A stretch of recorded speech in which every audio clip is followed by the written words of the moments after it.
Salut tout le monde, j'espère que vous allez bien. Donc aujourd'hui je vais classer les épisodes de La Mutante du moins bon au meilleur selon moi. Donc une saga que j'ai connue durant mon enfance. Le premier épisode je l'ai découvert petit. Le second ça s'est fait quand j'étais en classe de CM2 je crois. Ou alors j'étais sur le point d'attaquer la sixième. Enfin bref. Le troisième, là par contre, ça s'est fait à la fin de mon adolescence, je crois. Et le quatrième, bon bah je l'ai découvert il y a quelques jours. Donc j'attaque le classement avec l'épisode le plus faible, et c'est La Mutante 3, donc avec Sarah, la fille d'Eve, donc Eve qui est la mutante du deuxième film. Alors, c'est un épisode que je ne trouve pas terrible malheureusement. En fait, le gros problème du film, c'est son histoire. Je trouve que c'est un bordel. Alors déjà, on a des incohérences. Par exemple, je trouve ça assez surprenant le fait que l'armée n'ait pas réussi à retrouver le docteur qui s'est échappé avec le bébé mutant au début du film. Aussi, on a des trous scénaristiques. Par exemple, on a une deuxième mutante, donc Amelia, mais on ne sait pas d'où elle vient. Il va falloir m'expliquer. Autre souci, le rythme que je trouve assez mou. Le film, il est très bavard en fait. Il y a beaucoup de scènes de dialogue que j'ai trouvées inintéressantes. Mais je me suis pas endormi grâce aux scènes d'action, mais qui sont pas très nombreuses finalement au vu de la durée du film, parce que c'est quand même assez long. Enfin bref. Donc ce qui m'a plu ce sont les scènes d'action. Par exemple on a la petite traque dans l'usine à la fin du film, que j'ai trouvé plutôt cool. Et au passage, les mutantes, j'aime beaucoup leur design. Voilà, je suis toujours aussi satisfait, j'aime beaucoup leur look. Les créatures sont bien foutues, mais ce qui m'a surtout plu, c'est le gore. Alors clairement, les effets spéciaux, impeccables, je n'ai rien à dire, c'est vraiment trash, c'est gore, c'est crade, enfin c'était vraiment dégueulasse quoi. Donc les passages horrifiques, clairement, sont à voir, vraiment. Mais après, bah, c'est tout quoi, pour les points positifs. Je n'ai pas trouvé grand chose. Pour revenir à l'histoire, c'est mou, c'est long. Les aventures de Sarah, j'en avais un peu rien à foutre. Surtout quand elle se balade en ville, bah, il se passe pas grand chose. Et puis il faut rappeler que le docteur qui l'a cachée chez lui depuis qu'elle est bébé, et qui l'héberge toujours, eh bien, il lui donne la permission à Sarah de sortir en ville, toute seule. Je suis pas sûr que ce soit quelque chose à faire en fait, tout simplement parce que c'est un gros risque. Elle pourrait se faire démasquer, et d'ailleurs ça finit par arriver. Et puis en plus de ça, bah, elle pourrait tomber sur un mutant et se reproduire. Et d'ailleurs, elle tombe sur un mutant, et ils étaient sur le point de s'accoupler. Sauf que Sarah s'aperçoit qu'il est porteur d'une maladie, donc du coup, bah, ça casse le plan cul. Hein. Mais du coup, je trouve pas ça crédible en fait que le docteur laisse Sarah se promener comme ça dehors dans la nature. Voilà donc les petites sorties de Sarah ne sont pas du tout intéressantes. Le personnage a l'air de se faire chier, il est un peu paumé, il sait pas trop quoi faire. D'ailleurs, l'actrice aussi a l'air de se faire chier. Hein. Elle est livrée elle-même. Donc après, c'est peut-être aussi une façon d'insister sur le fait que Sarah n'ait pas sa place dans notre monde. Elle est perdue, elle ne sait pas trop quoi faire et tout. Mais bon, ça on le savait déjà. Je veux dire, il n'y avait pas besoin d'insister là-dessus. Et d'autant plus que ça ne fait que ralentir le rythme. À un moment donné, on a Sarah qui s'invite à une fête d'étudiants. Donc elle s'aventure sur un campus. Sauf qu'il ne se passe pas grand-chose, là aussi. Elle se fait draguer par quelques mecs, elle les frappe, et puis elle se barre. Bon, ok. Je pense que ça aurait été cool que le film se déroule en grande partie sur un campus. On aurait eu un teen movie gore, parfois drôle. On aurait vu Sarah tisser des liens avec quelques étudiants. Elle aurait eu des relations amicales et puis surtout sexuelles. Elle aurait eu aussi des différends avec certains étudiants parce que je pense que sa différence en aurait énervé certains, hein, comme d'habitude. Et puis certains élèves aussi enquêteraient sur elle. Voilà. On aurait pu avoir un étudiant fan d'histoire sur les extraterrestres. Ça aurait été quand même plus cool plutôt que bah, de nous laisser sur un scénario qui n'a pas l'air de savoir où il va. je sais pas, je savais pas du tout où les scénaristes voulaient nous emmener. Et je me suis dit putain mais il y a pas de suspense, il y a rien, mais qu'est-ce qui se passe? Donc oui, du coup on aurait été sur un film horrifique assez mineur du coup, mais au moins on aurait eu quelque chose de consistant, on aurait eu quelque chose de concret. Alors que là, bah, encore une fois, ce scénario, il est un peu bordélique. Et arrive la fin. Putain, là, c'est du je m'en foutisme. Hein. Là, on atteint des sommets. Hein. Donc, on a Dean qui va créer un petit ami pour Sarah. Voilà, histoire qu'elle ne se sente pas seule. Donc, oui, c'est gentil. Hein. Donc, on a Sarah et son petit ami qui quittent le coin. Donc, qui vont, je ne sais pas où. Enfin, ils vont dans la nature. Et on apprend que Dean a rendu le petit ami de Sarah stérile.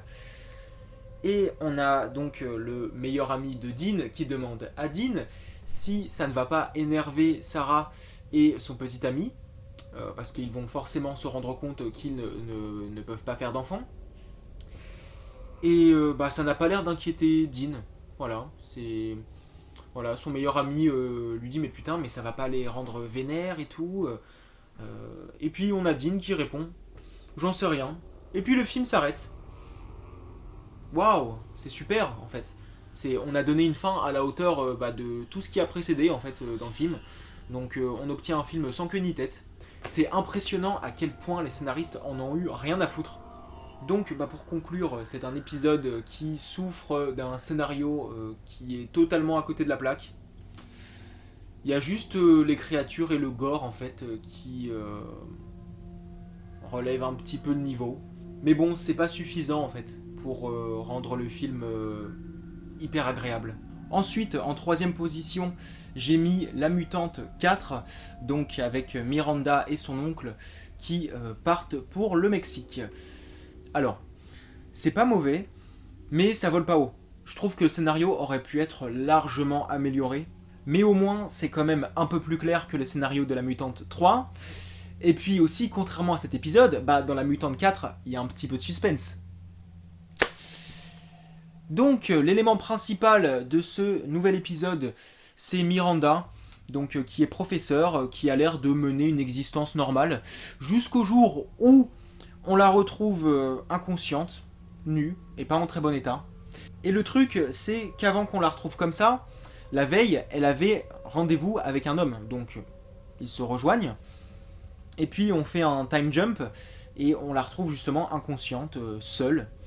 Donc je me suis dit, bon, à mon avis, le mec qu'elle a rencontré, c'est un mutant, il l'a violée pour qu'elle puisse donner naissance à une mutante. Et en fait, pas du tout. En même temps que Miranda, on apprend que qu'elle est à moitié humaine. Voilà, qu'elle a un côté extraterrestre. Et que c'est son oncle qui l'a créée avec un ami, avec un ancien ami. Et donc en fait, c'est elle le monstre, c'est elle qui a tué le mec qu'elle a rencontré la veille. Et comme si ça ne suffisait pas, la santé de Miranda se dégrade et donc son oncle l'emmène au Mexique pour retrouver son ancien camarade de classe, donc avec qui il a créé Miranda, avec qui il faisait des expériences en utilisant de l'ADN extraterrestre. Donc ils finissent par retrouver ce fameux mec qui s'appelle Forbes. Et donc il apprend à Tom, l'oncle de Miranda, il lui apprend en fait que si Miranda est en mauvaise santé, c'est parce qu'elle est trop vieille et qu'elle est sur le point de mourir. On va essayer de trouver un moyen de sauver Miranda. Donc c'est la grande question, est-ce qu'ils vont réussir à la sauver ? Et là je me dis, super quoi, ça change de l'opus précédent. Donc je me dis, ça y est, on a une ligne directrice, on voit le fil conducteur en fait dans le scénario. Donc globalement, je suis satisfait du schéma narratif autour de Miranda. Son arc narratif m'a plu. Mais il y a quand même plusieurs failles. Ça reste assez moyen quand même. C'est maladroit. Déjà, il y a pas mal de ruptures de rythme. Je trouve qu'il n'y a pas assez d'action. Parce que les moments justement où il y a du spectacle, je les ai trouvés fun. Franchement, c'était bien divertissant. Comme le coup de la nonne, ou le petit massacre à l'hôpital, ou encore le passage de l'église, ou le combat final aussi entre les deux mutantes. Et au passage, je trouve qu'elles sont bien foutues aussi. Leur design est pas mal, mais je préfère quand même le look des anciennes mutantes. Et après aussi, en moment d'action, on a le passage du taxi, que j'ai trouvé assez flippant même, pour le coup. Donc je trouve ça dommage qu'il n'y ait pas plus d'action, parce que le film démarrait plutôt bien. Et puis après, bon, ça devient un peu mou et tout. Et je me dis, putain, c'est dommage, le film aurait pu continuer en fait dans cette direction, dans le côté fun, délirant et tout, parce que, encore une fois, le coup de la nonne, c'était fun. C'était un peu what the fuck, mais j'ai kiffé. Et puis bon, au niveau des effets spéciaux, c'était pas trop mal, quoi. Ensuite, il y a quelques personnages qui sont mal exploités. Par exemple, le personnage de Leland.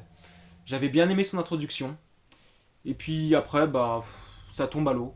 On a aussi le personnage d'Azura, donc la deuxième mutante, celle qui se déguise en nonne, celle qui nous donne aussi de l'action à l'église, et donc qui participe aussi au combat final, hein, puisqu'elle va se battre avec Miranda. Donc vraiment, cette fille, elle est badass. Je l'adore. En fait, c'est elle qui nous donne les meilleurs moments du film. Enfin, pour moi. Mais malheureusement, je trouve qu'elle est un petit peu maltraitée dans son développement. Je trouve que l'écriture est un petit peu maladroite. Parce que, bon, au début, elle est sombre, puis après, bon, elle va faire équipe avec Tom pour qu'il puisse sauver Miranda. Et puis après, elle va se retourner contre Tom à l'église, soi-disant parce que tout allait bien entre elle et Forbes avant que Tom et Miranda arrivent dans leur vie. Enfin là, pour le coup, j'ai un petit peu de mal à comprendre, parce que, à ce que je sache, l'arrivée de Miranda et Tom n'a pas foutu la merde dans la relation entre Azura et Forbes. Alors oui, ils étaient que tous les deux, ils étaient tranquilles, etc. Peut-être qu'elle préférait ça, justement. Mais... Enfin, ça n'a pas créé de tension entre Forbes et Azura. Le fait que Tom demande de l'aide à Forbes pour sauver Miranda.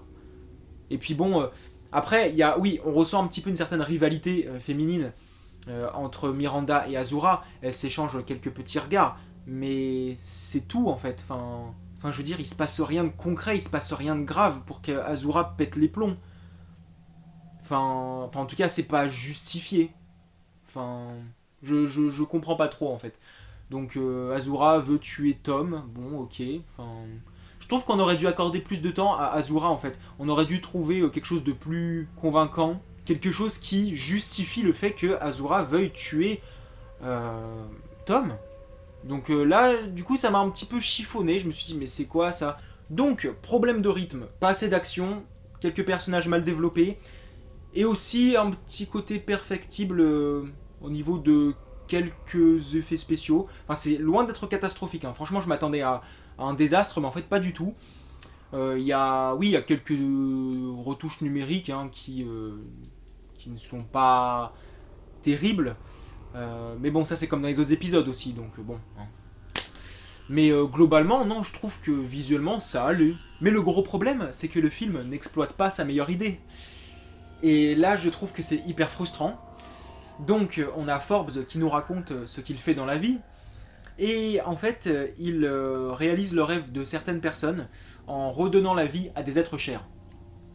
Sauf que ces revenants ont un côté extraterrestre. Donc, bon. Et le mec, en fait, il le dit avec légèreté, il le dit en mode décontracté.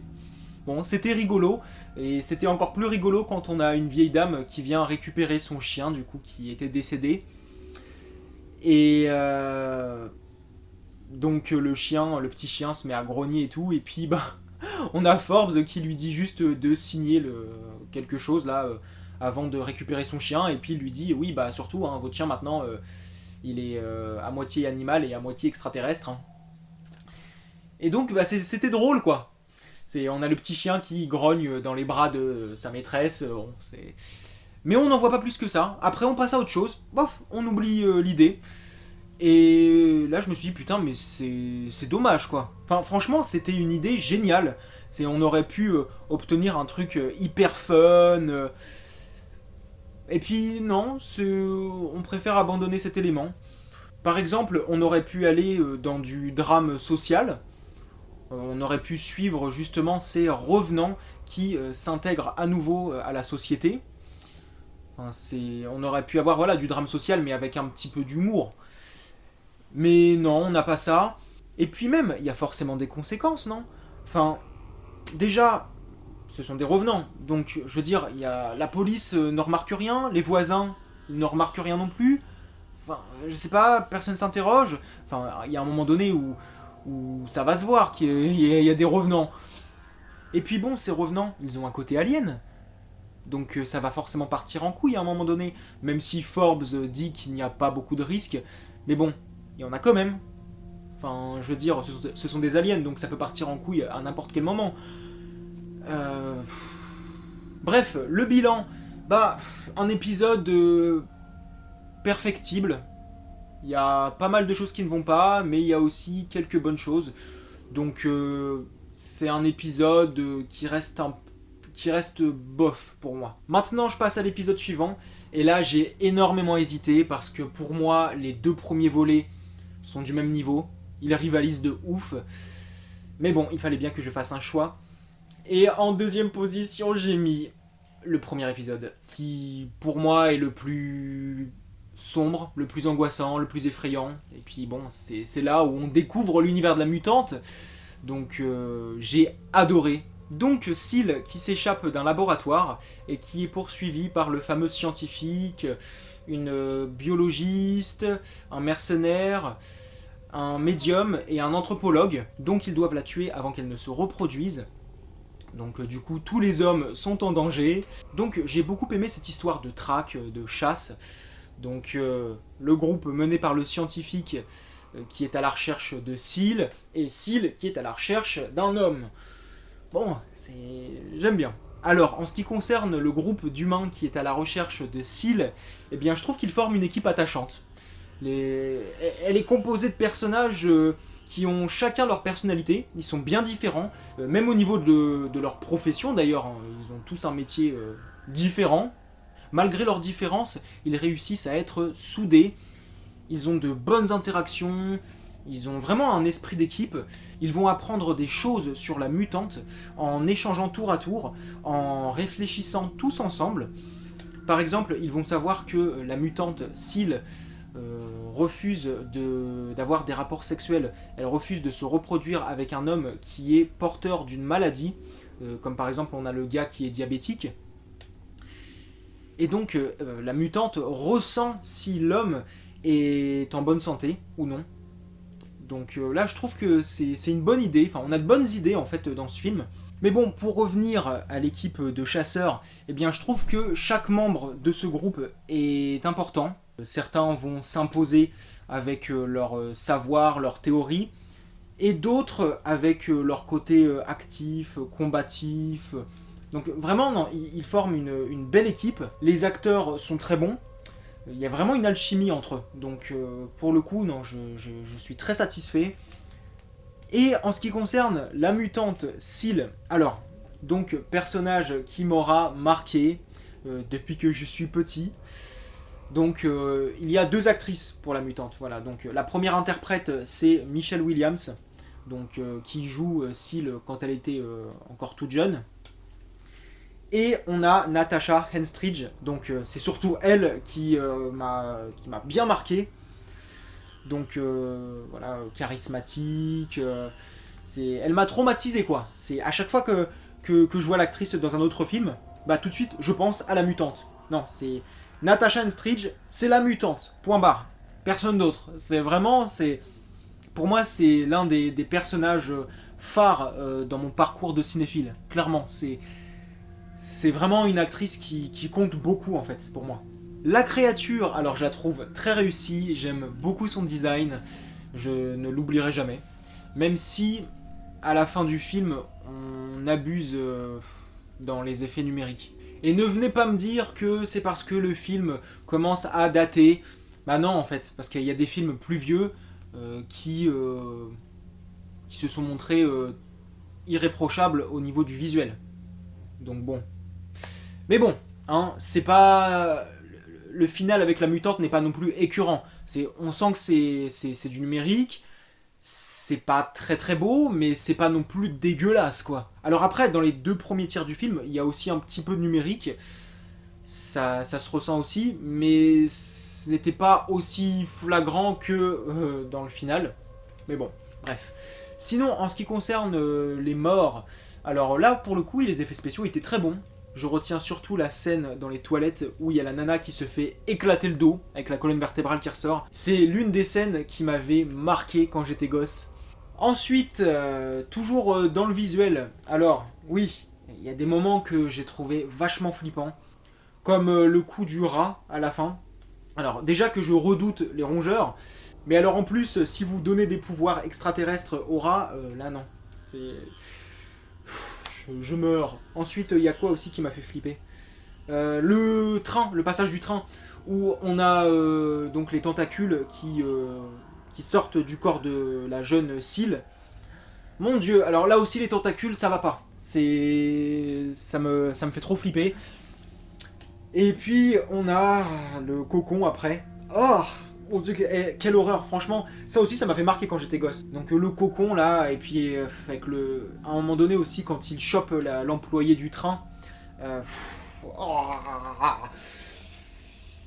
Et donc Seal qui sort du cocon, donc maintenant qui n'est plus interprété par Michelle Williams, mais par Natasha Henstridge. Donc Seal qui a évolué, qui est désormais adulte.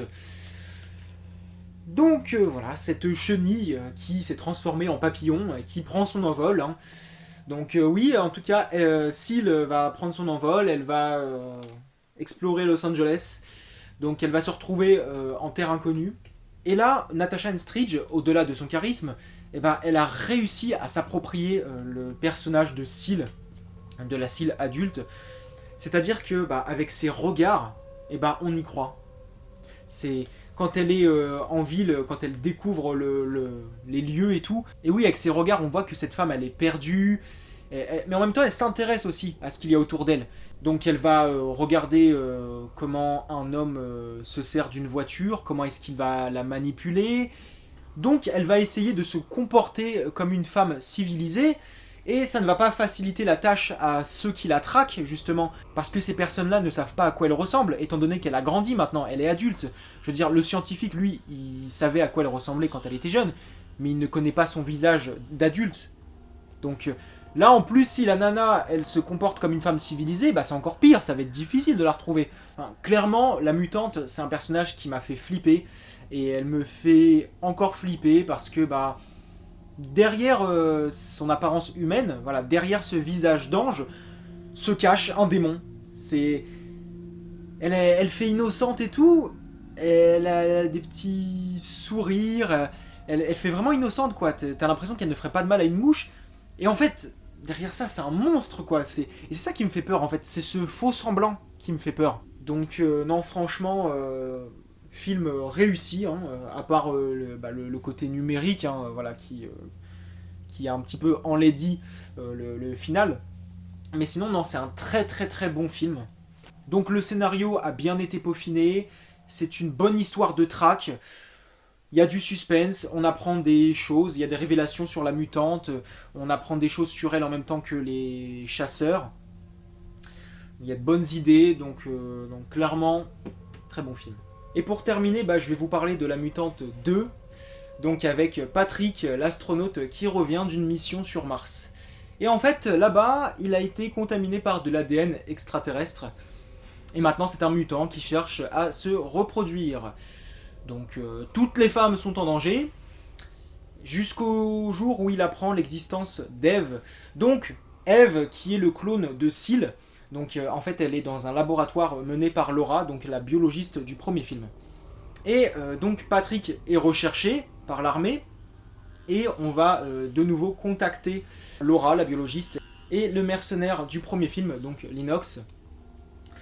Et donc ils vont se servir d'Eve pour localiser Patrick, parce que justement ils ont un lien télépathique. Et donc Patrick va tout faire pour s'accoupler avec Eve, et Eve aussi, hein, du coup. Alors là, on va beaucoup plus loin dans la science-fiction, c'est plus consistant, c'est plus divertissant. Par exemple, on a le délire télépathique entre Eve et Patrick. On a aussi l'idée d'affronter les aliens avec du sang humain, mais pas n'importe quel sang. C'est-à-dire que le sang doit provenir d'une personne qui est atteinte d'une maladie génétique. Voilà, parce que justement, les aliens ne sont pas totalement immunisés contre les maladies génétiques humaines. Et donc, justement, cette idée-là, on va l'exploiter, puisque à la fin, on a l'Inox qui va tuer Patrick avec une fourche recouverte du sang de Dennis, donc Dennis, hein, qui est porteur d'une maladie génétique. Donc on va plus loin dans la science-fiction, et vu que c'est une production horrifique, on va aussi plus loin dans le gore.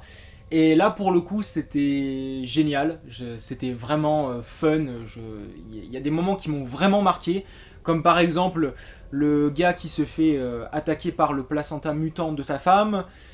On a aussi la scène de l'autopsie qui m'avait vraiment surpris et aussi effrayé. On a aussi les accouchements, ou plutôt les ventres qui éclatent. Et justement, là aussi, on va encore plus loin dans la reproduction, puisque dans le premier film, Seal avait donné naissance qu'à un seul enfant, alors que là, dans le deuxième, Patrick, là pour le coup, il réussit à aller jusqu'au bout avec plusieurs femmes, ce qui fait qu'il va avoir plusieurs fils. Les effets spéciaux sont excellents. Bon, après il y a eu un plus gros budget pour cette suite, hein, ça se voit. Après il y a juste un passage où j'ai été quand même refroidi, c'est le moment où Patrick se fait sauter la tête et on a celle-ci qui repousse, et là pour le coup c'était hyper mal fait, c'est vraiment le numérique, il était là quoi, non, j'étais pas prêt quoi, c'était vraiment la douche froide. Mais sinon à part ça, on a du bon gore.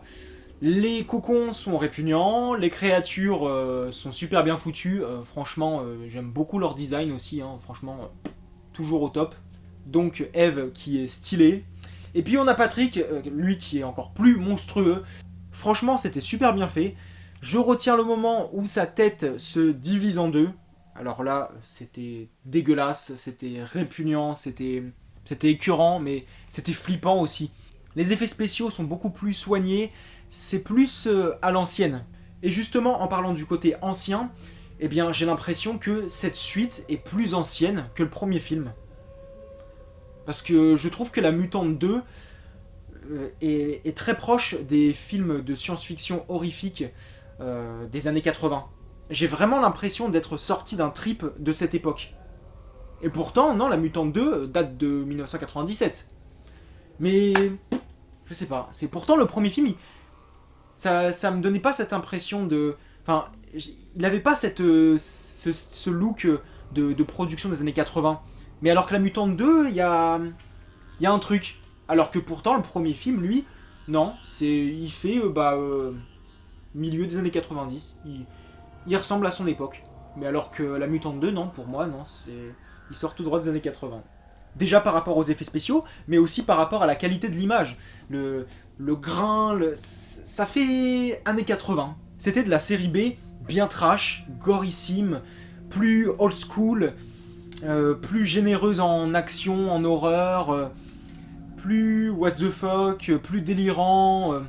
Bon, sinon par rapport aux personnages, donc on retrouve Laura, donc la biologiste, et l'Inox, donc le mercenaire. Donc les personnages du premier film que j'aimais bien et que j'aime toujours autant. Hein, ils forment toujours un bon duo. Et puis on a leur nouvel équipier, donc Dennis, donc, qui est ce personnage typique de la fin des années 90. Donc le black qui va faire de l'humour, mais qui n'est pas non plus relou, quoi. Et j'aime bien ce genre de personnage, je trouve qu'il apporte de la fraîcheur au sein de la galerie des protagonistes, et voilà, moi j'aime bien. Ensuite, on a Patrick, donc le nouvel antagoniste, le nouveau mutant. Donc un personnage que je trouve intéressant, même si forcément il y a cette sensation de déjà-vu, puisque voilà, dans le premier film on avait déjà ce personnage à moitié humain, à moitié extraterrestre, qui se faisait traquer, hein, et qui cherchait à se reproduire. Sauf que là, cette fois-ci, comme je vous l'ai dit, bah, on va plus loin dans la science-fiction. Hein. Patrick qui va s'accoupler avec plusieurs femmes, il y aura plusieurs enfants, ça va être plus gore, etc. Et puis en plus, bah, il y aura le deuxième monstre, donc Eve. Donc voilà, là il y aura 2 mutants. Donc là c'est différent, dans le premier, bah, Seal était toute seule. Même si après il y a un deuxième mutant à la fin, bon il y a son enfant, mais bon il dure pas longtemps. Hein. Mais là pour le coup, là Patrick, donc on a le monstre qui a le parfait partenaire pour se reproduire. Parce que là on a Eve, du coup là c'est pour le coup, Patrick va arrêter de s'attaquer aux femmes humaines, 100% humaines. Voilà, dans le premier film, Seal n'avait personne. Elle avait juste des humains seulement pour se reproduire. Et donc bah Patrick, bon, j'allais vous parler d'Eve, mais je vais le faire après. Donc Patrick, qui est perdu aussi, qui a à peu près les mêmes expressions que Seal dans le premier film. Donc il est un peu perdu et tout, il comprend pas ce qui lui arrive, et il se sent bizarre, il se sent pas bien. Et d'ailleurs il va en parler à son père, parce que dans le premier film, Seal ne pouvait se confier à personne. Alors que là, dans le deuxième film, là, bah, il a son père, sauf que son père en a un peu rien à foutre. Lui, ce qui compte, pour lui, c'est le boulot, le boulot, le boulot, le boulot. Et il va prendre à la légère ce que va lui dire Patrick. Voilà, c'est Patrick qui a essayé de le mettre en garde, mais son père n'a rien voulu savoir. Et c'est seulement à la fin que le père de Patrick va se rendre compte qu'il n'a pas été là pour Patrick, que son fils, il va se rendre compte que son fils est en danger. Voilà, son père va vouloir l'aider, mais c'est trop tard. Son père va reconnaître qu'il a eu tort de le délaisser. Et c'est ça que j'aime en fait dans ce genre d'écriture, c'est qu'on va avoir un personnage qui va se remettre en question, donc ici le père de Patrick. Ce personnage va se remettre en question, il va aller vers son fils pour lui dire qu'il regrette, etc. Il va enfin trouver sa place. Parce que là, oui, il fallait vraiment qu'il prenne en main son rôle de père. Sauf que c'est trop tard, il va se faire tuer par son fils. Et c'est ça que j'aime, c'est qu'une fois que tu t'es remis en question, que t'as trouvé ta place, eh bien non, tu crèves.